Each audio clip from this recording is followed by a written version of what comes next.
memo's been getting a lot of attention. Assume you're not here to discuss the coal memo. Give everybody a second to set up.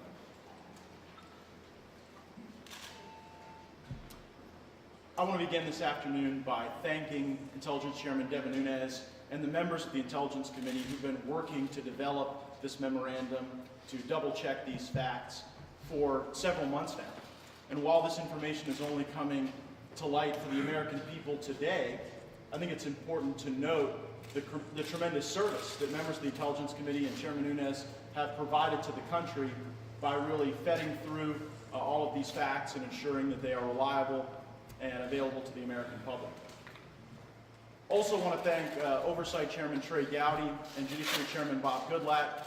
As many know, the FISA process falls under the jurisdiction of the Judiciary Committee. I serve on that committee, and I would expect that in the coming days and weeks there would be activity in the Judiciary Committee to deal with many of the revelations that have come forward.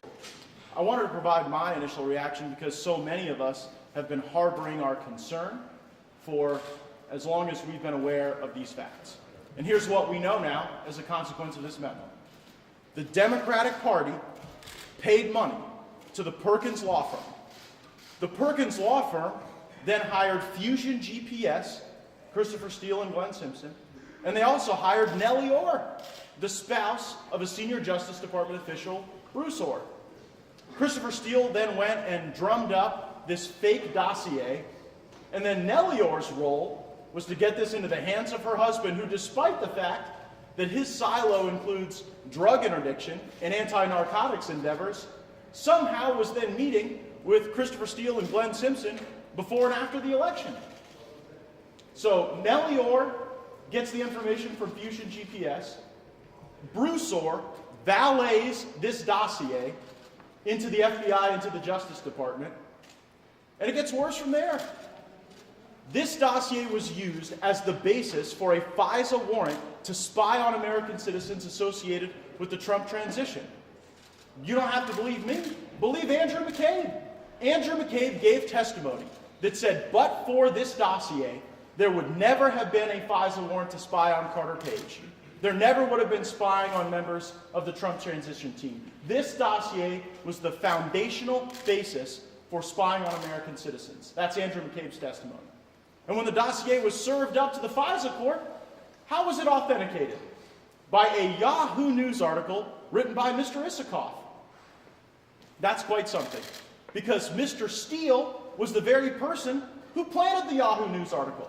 So you've got a dossier funded by the DNC, harvested by Christopher Steele, walked into the Justice Department by the spouse of someone who'd been hired with the very same money, and then you've got Mr. Isikoff's article, planted by Christopher Steele as the foundational basis to bring this matter before a FISA court. Now, the FBI had authorized payment to Christopher Steele, but they never made that payment because they learned that Steele had broken the cardinal rule of talking to the media while working with the FBI on these matters.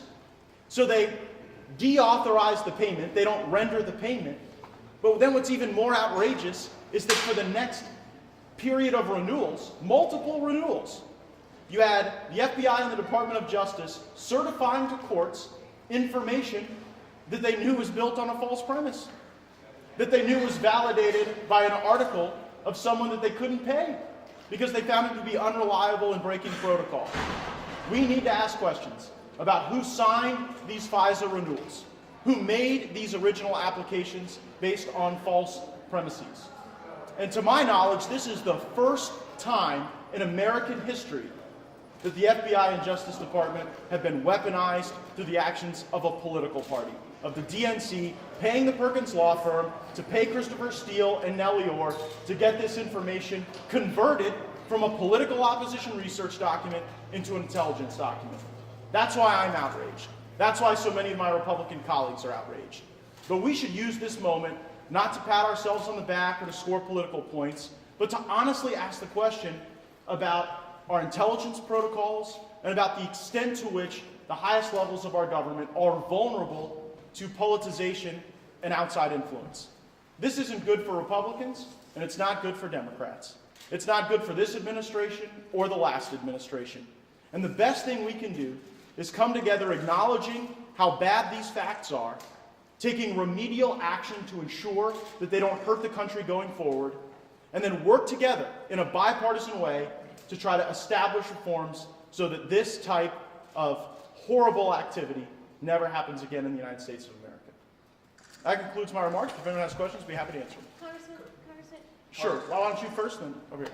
Do you think the president should fire Rod Rosenstein and Chris Wray, who is an appointee of his? Is that what you'd like to see as the outcome of all this? Yeah, I signed up to be a member of Congress, not to be in the HR department at the White House. I think that we've got to exercise our oversight responsibilities to test who made these decisions. What was the decision calculus? And I'll leave to the president who choose to fire or not fire. What will fix these problems?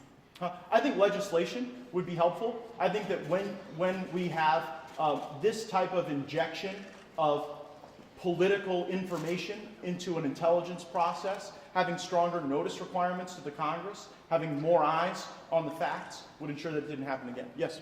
Congressman, should the Democratic memo be released as well? I have no objection to the Democrats reacting to the current memo.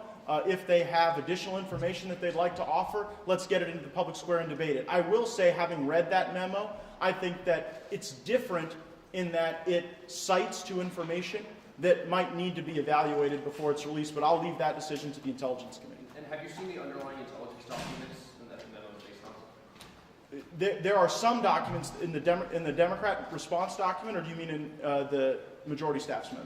The underlying intelligence documents that the memo is based on. Yes.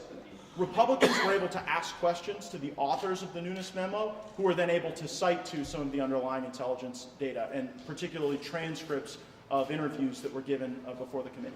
Have you personally reviewed much of the other investigative materials?